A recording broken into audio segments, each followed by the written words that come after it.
अच्छा। अभी हम आर्टिकल का मॉडल देख लेते हैं, ठीक है। एक बार मैं आपको बता देता हूँ कि जो मॉडल होता है या जो स्कीमा होता है, ठीक है, वो हमें बताता है कि हमारा जो रिकॉर्ड है वो डेटाबेस में किस तरह सेव होगा, ठीक है। अब यहाँ ये मुझे बता रहा है कि जो मेरा आर्टिकल होगा उसका टाइटल होगा, उसकी क्या क्या प्रॉपर्टीज़ होंगी, उसका टाइटल होगा, उसकी डिस्क्रिप्शन होगी, उसका इमेज होगा, उसकी कैटेगरी आईडी होगी और उसकी यूज़र आईडी होगी, ठीक है। ये इसकी प्रॉपर्टीज़ होंगी, ठीक है। टाइम स्टैम्प हमने ट्रू किया हुआ है, यानी कि जिस टाइम पे ये आर्टिकल क्रिएट होगा ना, या ये रिकॉर्ड क्रिएट होगा, तो वो टाइम जो है डेटाबेस में खुद ब खुद सेव हो जाएगा, ठीक है। तो मैं आपको आर्टिकल्स दिखा दूँ, आर्टिकल का स्कीमा दिखा दूँ, कलेक्शन दिखा दूँ आर्टिकल्स की। ये मेरा आर्टिकल है, ठीक है। इसमें जो मैंने स्कीमा बताया ना कि टाइटल है, डिस्क्रिप्शन है, इमेज है, कैटेगरी आईडी है, यूज़र आईडी है, ठीक है। ये प्रॉपर्टीज़ मेरी जो है वो हैं, ठीक है, जो मैंने स्कीमा में डिफ़ाइन की हुई है, ठीक है। और ये जो मेरा टाइम स्टैम्प मैंने कहा था ना, टाइम स्टैम्प ट्रू, उसकी वजह से ये मेरे पास ये फ़ील्ड्स भी आ गई हैं कि किस टाइम पे ये रिकॉर्ड क्रिएट हुआ है, ठीक है। तो जो स्कीमा होता है या जो मॉडल होता है वो हमें बताता है कि ये जो रिकॉर्ड होगा ये डेटाबेस में किस तरह होगा, इसमें कौन-कौन सी प्रॉपर्टीज़ होंगी, ठीक है? और हमें ये भी बताता है कि हमें फ्रंट एंड से क्या-क्या प्रॉपर्टीज़ भेजनी पड़ेंगी, ठीक है? समझ आ गई ना?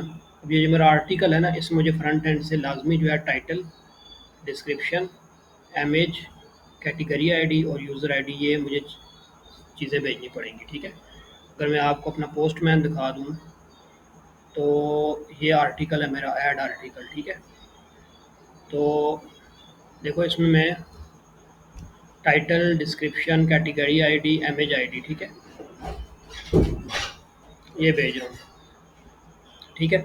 यूज़र आईडी भी होगी, वो बैक एंड से मैं बताऊँगा आपको कि यूज़र आईडी जो है वो हम फ्रंट एंड से नहीं भेजते, ठीक है। जो यूज़र की आईडी होती है ना, वो हम फ्रंट एंड से नहीं भेजते, वो बैक एंड से ही जो हमारा टोकन होता है ना उसमें से हम निकाल लेते हैं, ठीक है।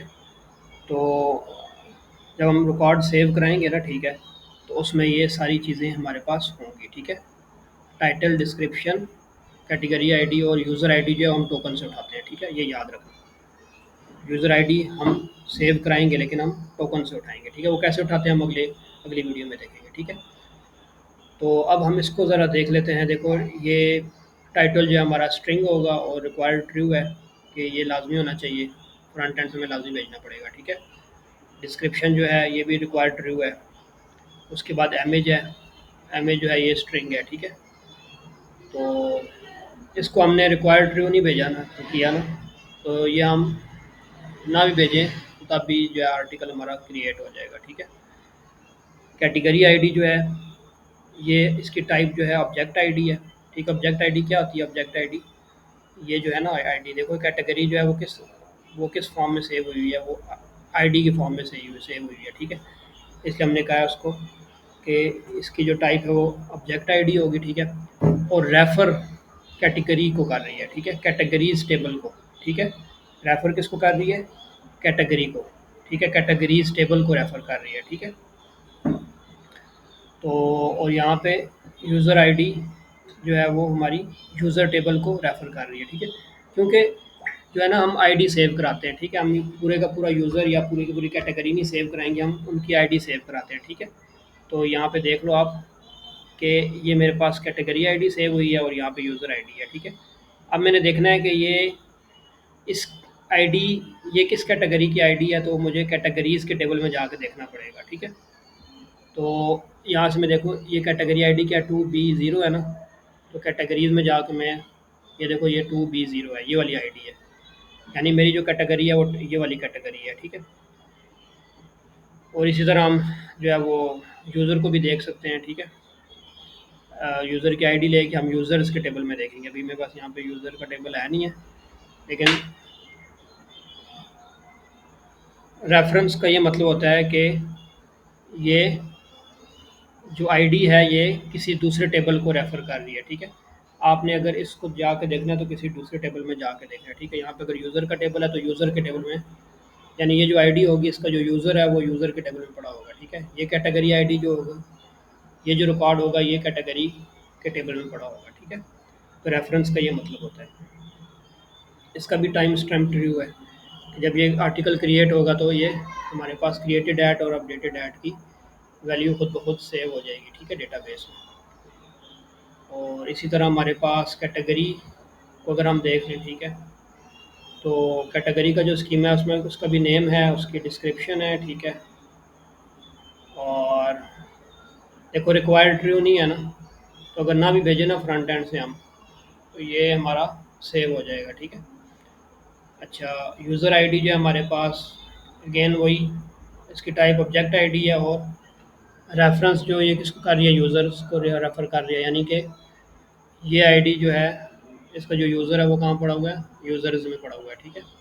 इसकी भी टाइम स्टैम्प ट्रू है कि जब क्रिएट होगी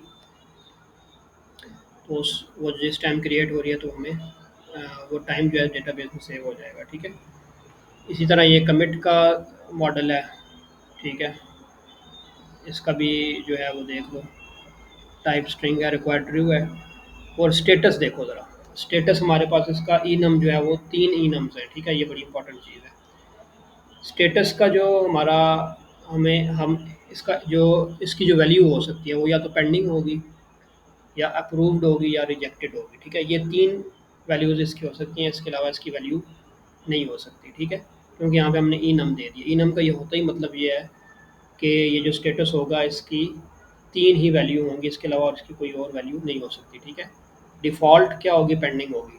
मतलब अगर हम फ्रंट एंड से नहीं भेजेंगे ना, तो डेटाबेस में क्या सेव होगी, पेंडिंग सेव होगी, ठीक है। अच्छा, आपको इनम की समझ आ गई। अच्छा, उसके बाद user ID. User ID again वही है, रिक्वायर्ड ट्रू है, और ये यूज़र के टेबल को रेफ़र कर रही है, ठीक है। अब ये आर्टिकल आईडी है, ये आर्टिकल्स के टेबल को रेफ़र कर रही है, ठीक है। ये एस आपने खुद से लगा देना, ये यूज़र जो लिखा हुआ है ना, इसके साथ एस लगा दो, ठीक है। ये आर्टिकल है, इसके साथ एस लगा दो, ठीक है। जो टेबल होता है ना, वो यहाँ पे हम तो एस के बगैर लिखते हैं, लेकिन वहाँ पे खुद ब खुद एस लग जाता है, ठीक है। तो ये आपने याद रखना है। तो ये देखो यहाँ पे ना, ये देखो एस लगा हुआ है, फिर कैटेगरीज में ई एस लगा हुआ है, ठीक है। तो ये हम यहाँ पे सिंगल लिखते हैं, यहाँ पे हम सिंगल लिखेंगे, ठीक है, लेकिन वहाँ पे टेबल में जो है वो साथ एस लगा होता है, ठीक है। तो ये हमारे मॉडल्स होंगे, ठीक है। तो आई थिंक मॉडल्स में आपको समझ आ गया होगा, ठीक है।